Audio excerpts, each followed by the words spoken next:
My dear brothers and sisters, and my dear friends, I extend a hearty welcome to Bangalore Archdiocese and its YouTube channel. For the past few years, through the social media, we have been able to broadcast various Christian content in the very special way, the online masses, the programs from the different churches, in order to help our community to stay together, to remain faithful to the church and its teachings. Here we come once again to bring before you the Mission Month 2024. As you know already, for the past 5 years, since 2019, the Extraordinary Mission Month, where we celebrated the theme Baptized and Sent. And since then, we have been able to celebrate and observe the Mission Month in a very special manner in our Archdiocese through the online programs and also through various programs in our parishes and institutions. This year, Pope Francis has given us a beautiful message for the Mission Sunday: to go and invite. With the example of the parable of the wedding feast, to go and invite, to be tireless in our invitation, to be missionaries.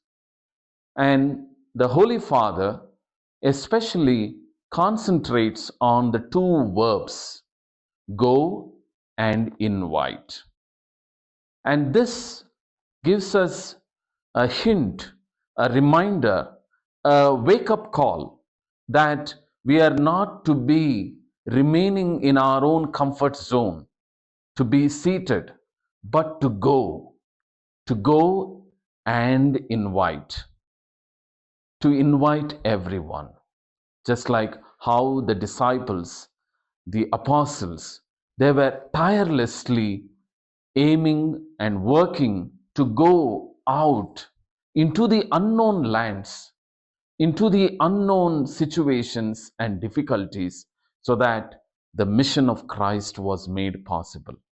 My dear friends, I am just returned from Tokyo, Japan, a mission land where a community of 1.2 million people are Catholics and Christians. And we see they are so excited to know the mission church here in India and how it is growing. And similarly, most of the countries where the mission activities are going on, they are truly excited and empowered in order to see that the mission of Christ reaches everyone. And hence, in this direction, the observation of the Mission Month in Bangalore Archdiocese, first of all, through these online programs, along with many other physical, offline programs, prayers, devotions, it is going to be a beautiful encounter and an opportunity for all of us, for the entire community, to be able to think and pray about mission.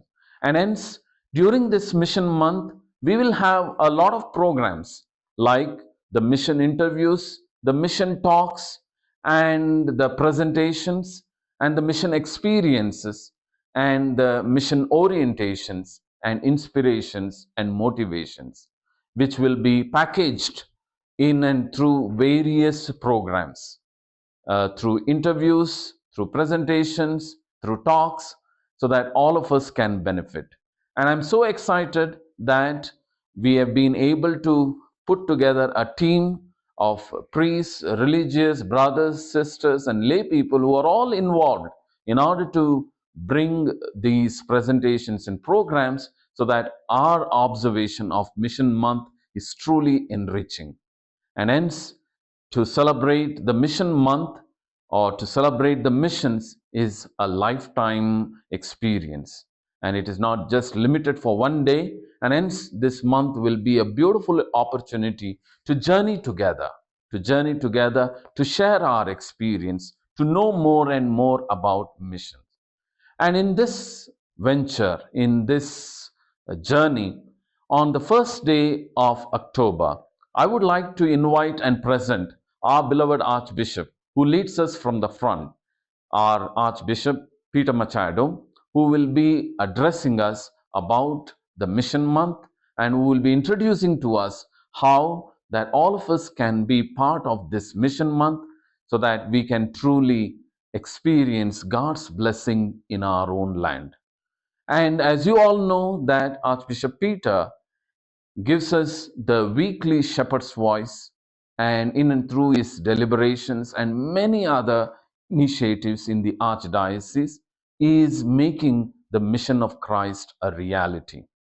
And we need to join our hands, our hearts, our heads, and all that we can, all our resources, along with him, along with his efforts, so that all of us we can build the church here in the archdiocese, especially in the peripheries, especially in the spaces and places where truly the mission of Christ needs to penetrate.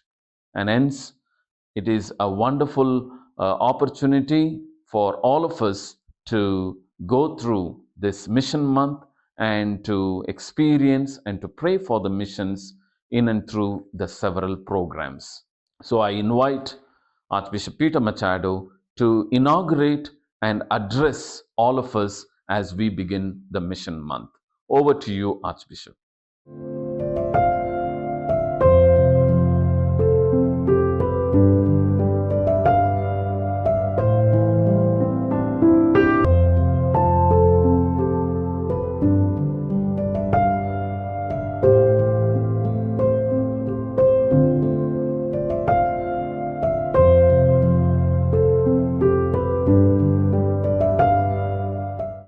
So dear friends, I am here very specially to speak about the Mission Month. The month of October every year is known to be a mission month for missions and month of Mother Mary also. And it's a month that motivates us to make collections for Mission Sunday, we have heard, and traditionally the Mission Sunday falls in the month of October, and all of us are busy, the parishes are so active in order to collect some money for the missions.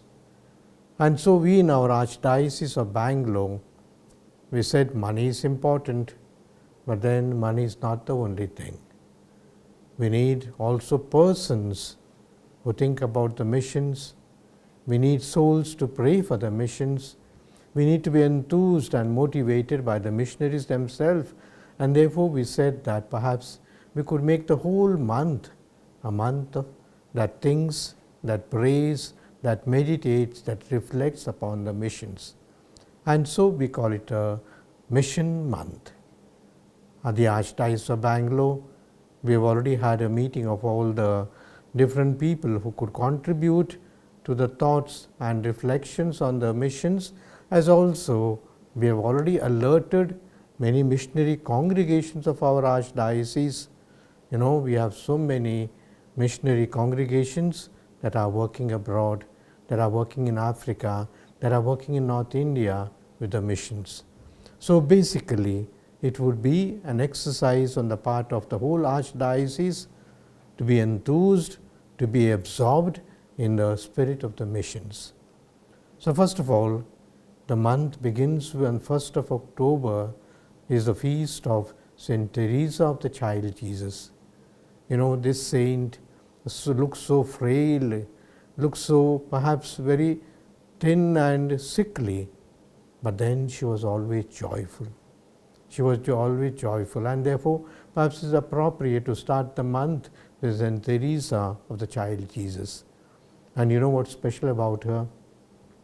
She offered everything that she did, that she uttered, that she suffered for the sake of missions. For the sake of missions. You can imagine she was ill at a young age and she had a lot of pains in her body, but then it didn't discourage her. She was always smiling. And she offered everything for the missions, for the missions.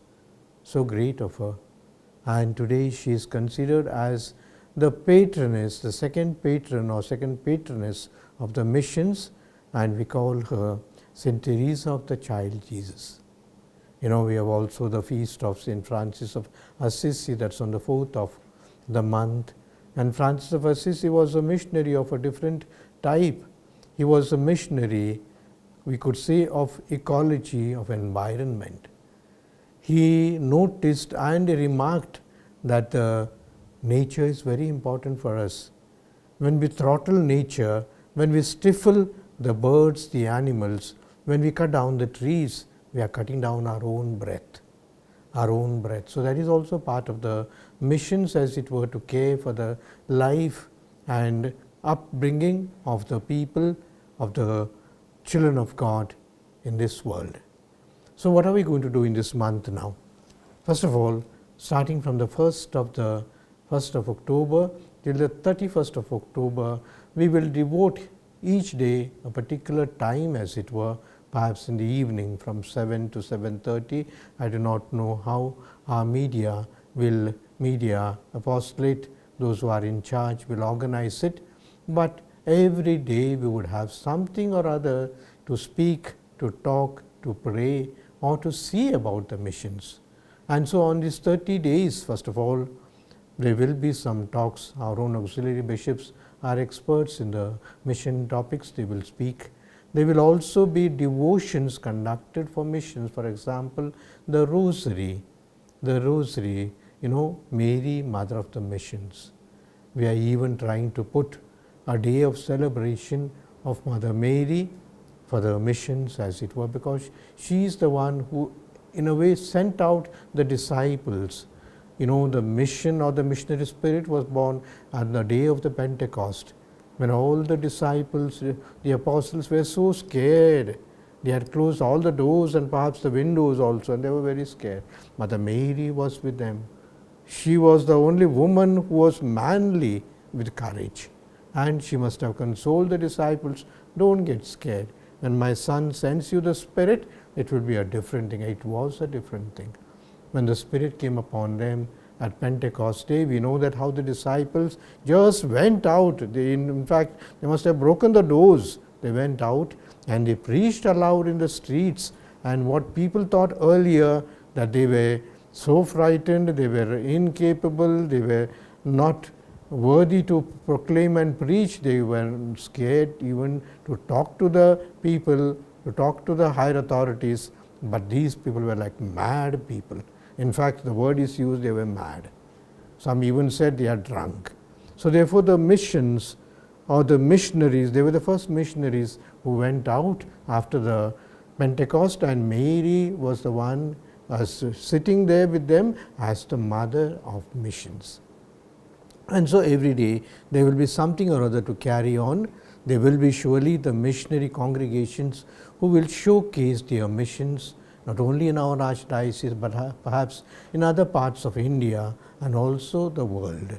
There are so many missionary congregations which are in Bangalore, who have got houses in Africa, in Algeria, in South America, in Korea, in China, perhaps in Russia also, and they are the ones who are working for the missions.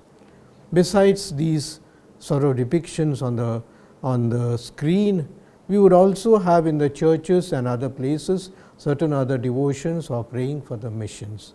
It's nice that all the 30 days will be occupied in this way, and the secretary of the what we call the Proclamation Commission, Father Anthony Prasad, will be the one who will coordinate all these programs on the screen and also off the screen. Secondly, we have to remember that this is something not new for the Archdiocese. In the last 4-5 years, we have been celebrating this mission month, and perhaps it's something unique And there are other dioceses who are picking up our example to say that let's not keep mission just for one day, Mission Sunday, but make it a celebration for the whole month, perhaps some a week or so. And so the Diocese, Archdiocese of Bangalore, in the last few years, we have been, with the help of our fathers, sisters, lay people, the technicians, and also perhaps those people who are talented with charisms to do these things, were active. And even at the time of the COVID, when things were not possible to be done outside, we carried on this missionary enthusiasm, as it were, through the celebration of the Mission Month. This year is going to be very special because it's the year that dawns, that gives us the beginning of the Jubilee year, 2025, the next year. We have celebrated last year as the year of learning, this year the year of prayer, and the next year is going to be, as the Holy Father has declared, the year of hope, the Jubilee year. The Holy Father Pope Francis has brought out a beautiful circular to all the priests, religious, and the dioceses. It's called Spes non confundit. In the sense, it's a Latin word taken from Romans chapter 5, verse 5, which says that our hope never disappoints. Our hope never disappoints. So beautiful words. And the Holy Father takes that as the theme of the year of what we call the Jubilee. It's called the year of hope. And our hope never sort of confuses us or disappoints us, because at the back of our hope is Jesus Christ Himself. And God never disappoints. God never gives up. God has still hope in us. And as we say that beautiful saying in the Gospel of John chapter 3 verse 16, which says, God had so much hope in mankind, that God so loved the world that He sent His only Son to us, to redeem us. So that is the hope that the Holy Father speaks of and beautifully explains in this circular about the hope, the journey of hope. You know, the journey of hope is always, if a person is sick and he starts walking towards the hospital, what does it mean? That he hopes to reach the hospital and become okay. Perhaps when we visit the sick people, the old people, what do we say? We say, life is not over, life is not ended, there's still hope for us. And therefore the journey of faith that the Holy Father says is very beautiful. You know, we have seen that logo of the synodal year, the synod. And the logo is almost some people walking together. And you see the different sizes and shapes of those people. And this journey is led by a small child. You know, the first figure is a small child. And behind is the old people who are carrying their crutches maybe, and some specially able people. There is also the bishop there is also a couple there. So this is a journey together. You know, when people go for pilgrimage, it's so beautiful. When they go for a pilgrimage, they go with a heart that absorbs everything. They are not they are not going to ask whether the climate is very good there, whether there is fan in that room, whether there is AC, will I get food? No. Pilgrimage is always a sign of hope for us. And therefore the Holy Father also, preluding this particular mission as it were, says that our life is a life of hope, a symbol of hope, a sign of hope. So my dear brothers and sisters, as we begin this mission month, I will surely be there with you, and not only myself, the auxiliary bishops of our archdiocese, and so many priests and religious will be part of it. We are already a mission family, and we also will be speaking about the different experience of our family. Ultimately, the goal is that we love the missions, that we share ourselves, give whatever we can for the missions. We appreciate the missionaries and the mission work, and at the same time that we are ready to be in some way missionaries of hope in the world. You know, in our archdiocese we have started from a few years. Our young priests are going to the mission areas of North India and also North Karnataka, and with what joy they come, with what stories. Their stories are wonderful, how they have walked miles and miles together to see one family, how perhaps they were hungry, There was nothing in the house, but then their life was full. The people of not only of the Christian families, but also the others came close to them. And so they were so happy as the missionaries that went in the north and have come back. We have also, don't forget, we have also missions in our archdiocese. We have the parish of Paugada, where there are just about 3 or 4 families. The parish of what we call Amalagundi. It's a deep, deep interior forest.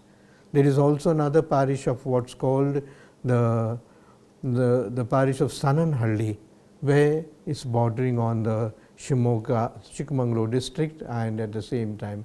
And also there's another mission parish called Bet Mangala. Just about 1 or 2 families, our priests are there. Maybe it's lonely life for them, but then they are doing sacrifice. They are keeping up the missions of our archdiocese. So my dear brothers and sisters, I wish you well a happy mission month and a missionary experience as you join us over on online and offline for all the missionary programs of our archdiocese. God bless you. Thank you, Your Grace, for those words of inspiration and motivation. You have truly been a good shepherd for all of us to ignite in us the spirit of mission, to go forward, to go and invite others, to be part of this great mission that Jesus has entrusted to all of us. And I'm sure that the faithful in the Archdiocese will be able to be part of this journey and experience the richness of mission. My dear friends, as you have watched today, every day of this month, the month of October, here now in 2024, we will be showcasing the different programs. Kindly stay tuned and be part of Mission Month 2024. Thank you.